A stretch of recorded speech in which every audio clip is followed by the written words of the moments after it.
Gaming in 2024 hasn't been the most exciting, to say the least. We've had a few good games, Helldivers 2, Dragon's Dogma 2, the surprise hit Balatro. Who knew gambling could be so addictive? But what's been missing is this. And this.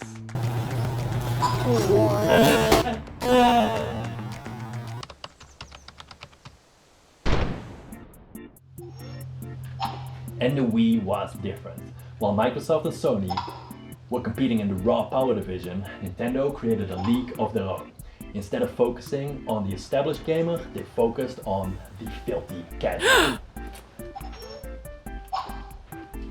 The PS3 launched on November 11, 2006. Riding high from their total dominance in the 6th-gen console wars with the PS2, Sony figured people would flock to their new powerhouse. In the other corner we have Nintendo, who had been biding their time after the GameCube disaster.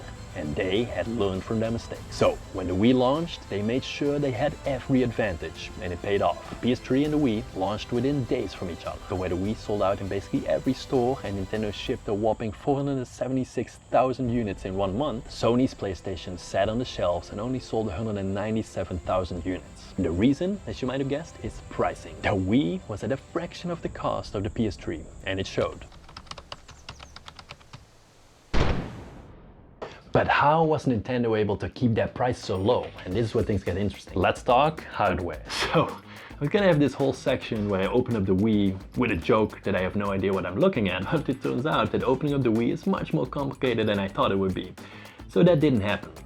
But I'm gonna keep that segment anyway. So, here it goes. When I told you they weren't focusing on raw power, I wasn't kidding. In fact, the IBM Broadway CPU in the Wii, this guy right here, is basically the same chip as the Gecko GameCube chip, but running at a slightly higher clock speed. This is where my original joke would be when I push this aside, saying that I have no idea what I'm looking at. My point being, the Wii was cheap for Nintendo to make, and that translated to cheap consoles for us, and that's a good start for any console launch. Nice. Before we get into this little thing over here, the key to Nintendo's plan to taking over the world, let's take a quick look at the Wii itself. And let's be honest here, Nintendo hasn't always hit the nail on the head when it comes to the design of their consoles. I mean, I loved my GameCube, but nobody in the history of the world ever said it looked cool. But with the Wii, they got it right. It looks smooth and sleek, it's compact, has smooth futuristic looking lights, and it even comes with a stand. And I mean, anything that comes with a stand has class, right? The Wii was also Nintendo's first console with a full DVD player, which gave developers a lot more freedom in terms of capacity, especially compared to the odd choice of mini DVDs for the GameCube. And take a look at this.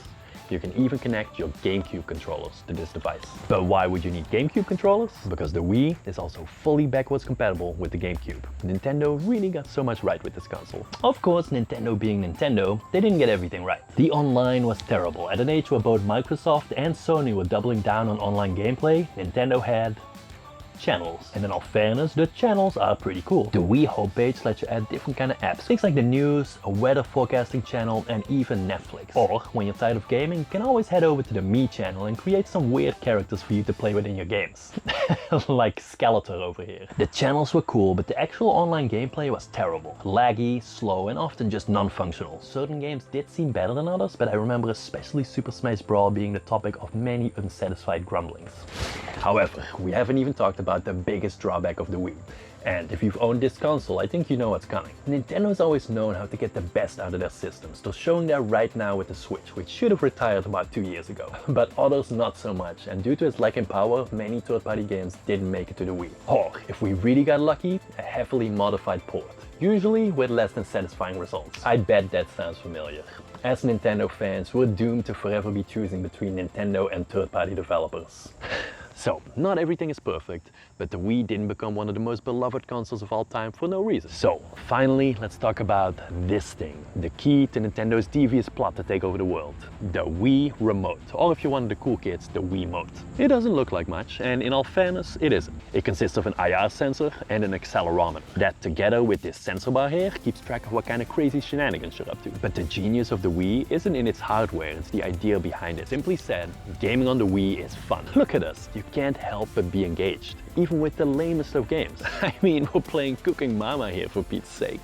But moving around, trying to get those ingredients cut, stirring that pan, it just gets you going. The invention of the Wii mode opened the door to a whole host of new ways to play games. Most obvious, the potential for mini-games. Wii Sports, the game that came with the Wii, is a perfect example of this. It's really nothing more than a series of sports mini-games. Bowling, tennis, baseball, golf and boxing. Nothing flashy, but it was and still is incredibly fun. Or WarioWare Smooth Moves, the series' first entry on home consoles, where you complete micro games against an ever-decreasing time limit. And of course, we can't forget the Mario Party games, Wii Party, Wii Play Motion, Rayman Raving Rabbids, and I could go on for a while. I already mentioned the Guitar Hero games. These rhythm games came with their own guitar, drums, and microphone controllers. They were super popular for a while, and they were surprisingly fun to play. Plus, it made you look really cool. But listen to this.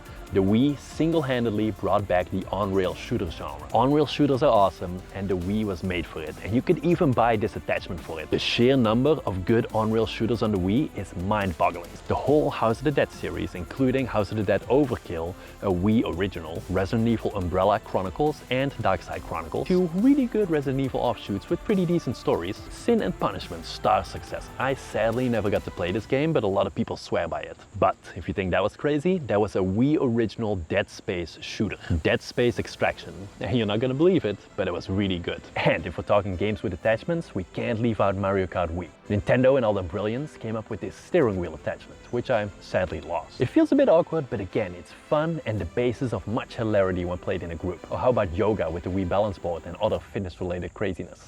One thing I specifically remember about the Wii balance board is that it would weigh you and be really mean about it too. The balance board worked with other games too, like this skiing game. But my balance board too got lost in the shuffle a long time ago. However, we haven't even talked about the most important attachment of all, the nunchuck.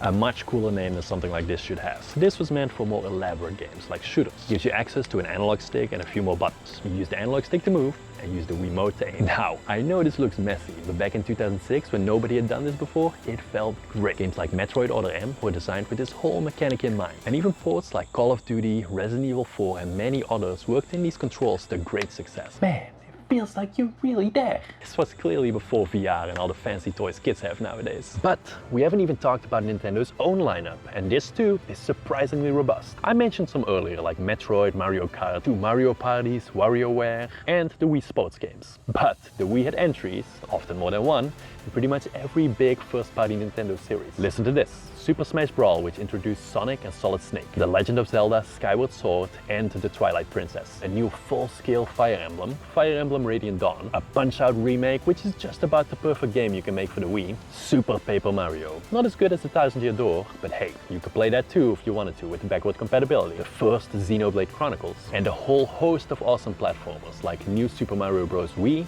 Donkey Kong Country Returns, and Super Mario Galaxy 1 and 2. That's a library to rival even that of the Switch. There is so much to like about this console. Gaming on the Wii is just different, and its couch multiplayer gameplay is exactly what we need in today's anonymous-centric multiplayer era. Just the fact that Microsoft and Sony both came up with their own versions, PlayStation Move and the Microsoft Kinect, which both sell decent in their own rights, goes to show how popular this type of gaming was. And we don't get enough of it in 2024. So pick up your Wii and get gaming. And that's it for today. Hope you liked it. Let me know if you're picking up a Wii in 2024, and check out here for the best XCOM-like video games you need to play. And I hope to see you in the next one.